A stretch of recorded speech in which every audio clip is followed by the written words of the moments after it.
através de uma videoconferência, o governo Lula conseguiu abrir um canal de comunicação com o governo Trump nos Estados Unidos. Ainda é cedo para avaliar os resultados disso para o Brasil, mas já é o suficiente para apontar dois derrotados nessa história: Eduardo Bolsonaro e Paulinho Figueiredo. Bora falar sobre isso com a Sofia Labanca no Plantão do Meteoro. Vamos lá.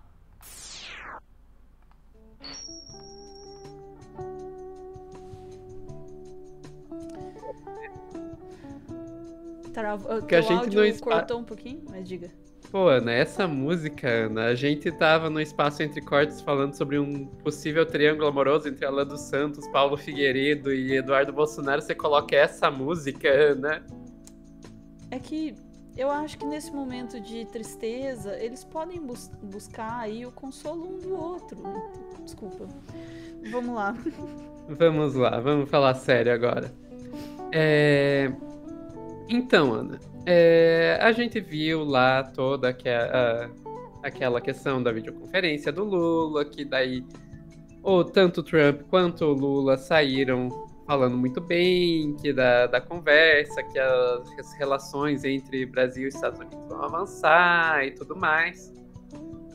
E, Ana, enquanto isso, como é que fica Eduardo Bolsonaro e Paulo Figueiredo nessa conclusão aí, né? O Eduardo... Quem está pensando no Eduardo e no Paulinho? O Eduardo, deputado federal que está foragido nos Estados Unidos desde fevereiro, tentando articular contra o Brasil. O Paulo Figueiredo, ex-comentarista da Jovem Pan, que estava lá sendo o assessor, o yes man do Eduardo, jurando que só através deles que seria possível o Brasil manter algum tipo de diálogo com os Estados Unidos, e obviamente isso se provou uma mentira, né? O que está acontecendo? Eles estão sendo detonados por todo mundo. Começando pela imprensa. Vamos ver o que a imprensa está falando de Eduardo Bolsonaro e Paulo Figueiredo, a mídia hegemônica. Eu conversando com os ministros do governo hoje, porque eu queria saber a respeito de Bolsonaro. Havia uma grande preocupação de que, quando o Trump chegasse, assim como na nota, quando ele anuncia as tarifas lá atrás, ele condiciona as tarifas à situação do ex-presidente Bolsonaro. Assim, primeiro ele vem e diz que estava tendo um caça às bruxas contra Bolsonaro, uma perseguição. Depois, quando ele traz as tarifas naquela nota, ele fala de Bolsonaro. E as minhas fontes estão me dizendo que não se falou de Bolsonaro especificamente nessa conversa. Então, havia essa preocupação do lado do governo Lula e havia essa expectativa do lado dos bolsonaristas, de que isso fosse colocado na mesa. Isso não aconteceu. Então, como eu sempre digo, Trump é óbvio que é um personagem totalmente imprevisível. É impossível você fazer uma previsão a longo, médio prazo sobre Trump. Até porque o que ele combina de manhã pode não estar valendo para a noite. Mas a foto, o saldo dessa conversa entre Lula e Trump para os bolsonaristas é péssima. Péssima, porque, como a gente disse aqui semana passada, primeiro, Malu mostra que eles não têm, essa dupla não tem o monopólio da interlocução. Cada vez mais comprovada, essa influência está caindo. Pode ser que eles se recuperem. Hoje, conversando com um bolsonarista, ele me disse: a gente precisa de um contra-ataque, precisa se encontrar com o Trump, ter uma conversa ideológica com o Trump para explicar o que está acontecendo. Então, eles estão agora escanteados, vendo essa relação sendo construída. Como me disse um ministro do governo Lula, é uma negociação, é uma construção de uma relação. Vamos aguardar, assim como o Alckmin, com muita cautela, mas o saldo do dia é positivo para o governo Lula. Eu conversando...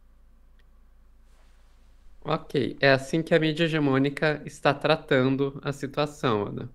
Como que os bolsonaristas estão tratando a situação do Eduardo e do Paulo?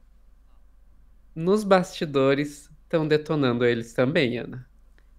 Vamos lá para a coluna da Bela Megali, lá no O Globo, que vai nos dizer aqui: bolsonaristas veem bypass em Eduardo após conversa direta de Lula com Trump.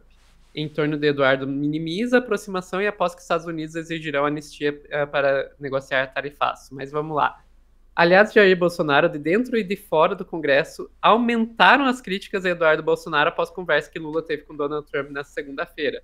A avaliação do grupo é que, ao ter realizado uma conversa telefônica direta com o presidente dos Estados Unidos, 2 semanas após o primeiro encontro entre ambos, Lula deu um bypass, né, desviou, né, do filho de Jair Bolsonaro, que está há 8 meses nos Estados Unidos e ainda não teve uma agenda com o presidente americano. O último encontro que Eduardo Bolsonaro teve com Trump foi em fevereiro, durante a Conferência de Ação Política Conservadora, CEPAC, que reuniu lideranças conservadoras. Na ocasião, o presidente dos Estados Unidos cumprimentou o deputado federal, quem chamou de amigo, mandou um oi para Jair Bolsonaro durante seu discurso.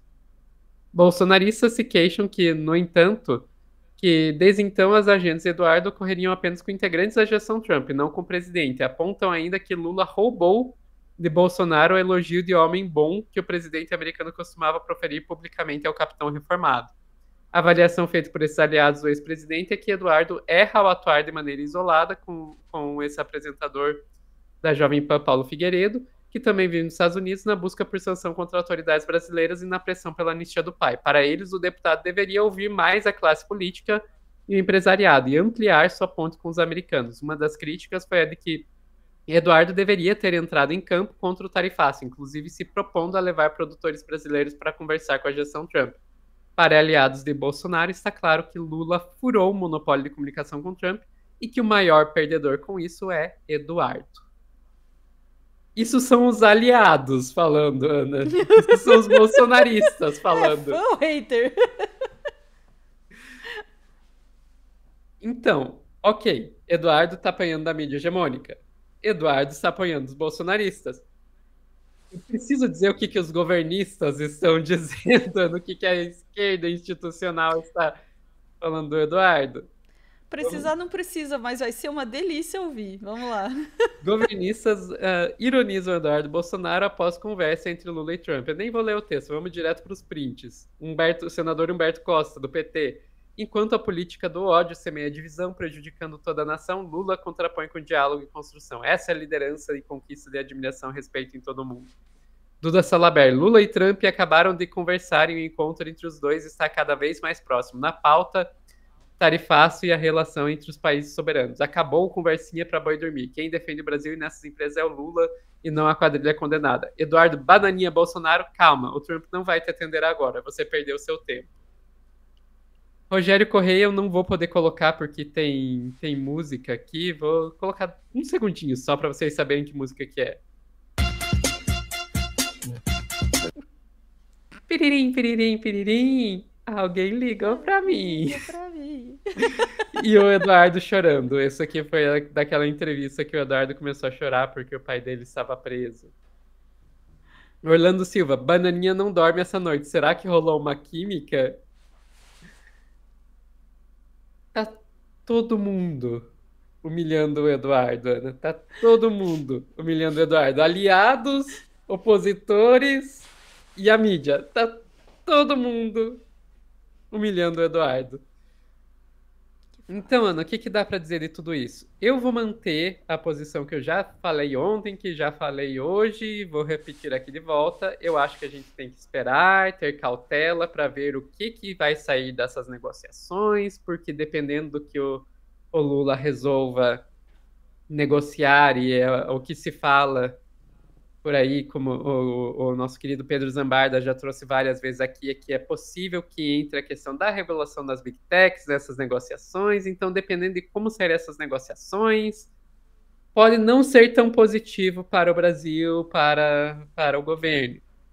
Agora, se por um lado a gente sabe que ainda tem que ter cautela e esperar para ver o quão positivo isso vai ser para o Lula, para o Brasil, etc., a gente já pode dizer com 100% de certeza que para o Eduardo...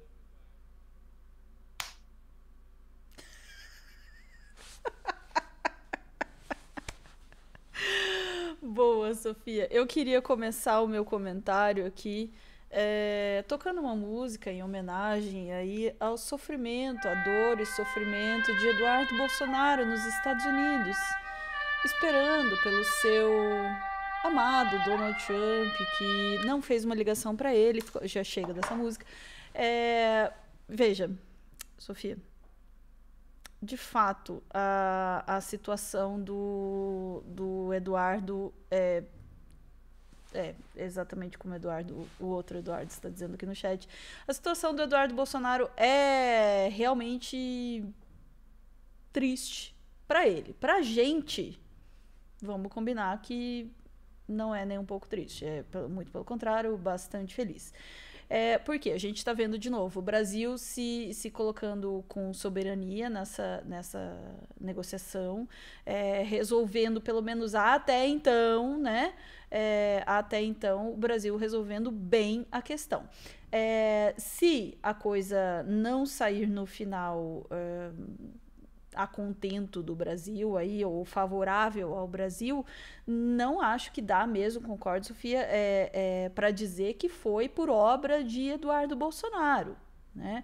Na verdade, Eduardo Bolsonaro tinha um único objetivo, que era interferir no julgamento do pai dele. Isso ele não conseguiu. Eles estão tentando uma interferência diferente aí, que é no Congresso, aliás, inclusive, vamos lembrar aí que estão tentando votar a coisa da dosimetria lá também, tá? Tem que ficar de olho nisso.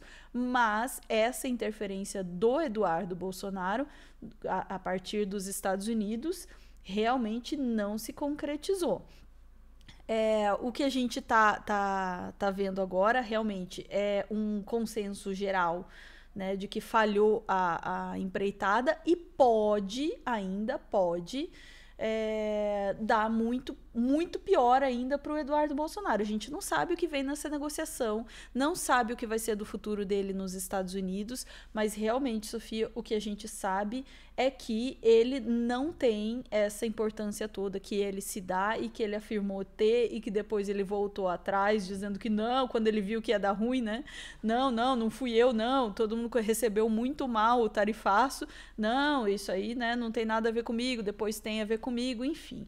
No final das contas, Eduardo Bolsonaro foi para os Estados Unidos, para fugir da justiça brasileira, né? Fugir das consequências dos seus atos, e para tentar influenciar de novo, tentar tá alvo aí já, né, de inquérito por isso, tentar influenciar no julgamento do seu pai aqui no Brasil.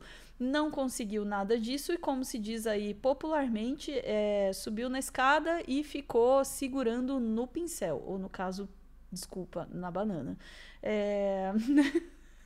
Desculpa, não consegui, não resisti. Mas ficou aí a ver navios mesmo, né? Resta saber também se no final o pessoal já tá começando, Sofia, já tá tão feia a situação dele que já estão começando a aventar a possibilidade dele ser deportado em algum momento. Eu, sinceramente, acho nesse momento que é exagero? Acho que é impossível? Não. Porque a situação é volátil. E ele mesmo admitiu nas mensagens lá pro pai dele. Mensagens que apareceram aí nas investigações. A coisa aqui é volátil. Qualquer coisa aí eles já mudam de assunto, mudam de aliança, enfim. E é isso que ele está experimentando agora. E eu espero, sinceramente, Sofia, que a situação fique cada vez mais complicada ali pro Eduardo Bolsonaro, não apenas por, né, considerá-lo aí um desafeto político, né, pelas nossas posições políticas, mas também pelo que ele fez com o Brasil. Ele botou o Brasil em risco. Esse risco não está mitigado ainda, esse risco ainda existe. Não acho que isso seja uma demonstração de poder e força do Eduardo Bolsonaro, mas pela sua atrapalhada, ele pode ter atrapalhado o Brasil. E aí, por isso, desejo que realmente a situação dele fique cada vez mais complicada. É isso. De acordo. Ficamos por aqui? Ficamos por aqui. Desculpa, eu vou trazer um comentário aqui do nosso chat maravilhoso. Talvez os Estados Unidos vão exportar bananinha para o Brasil. Prêmio de comentário do corte, Mariana. Vamos lá, chat. Ficamos por aqui e voltamos em instantes para mais assuntos do dia. Bora!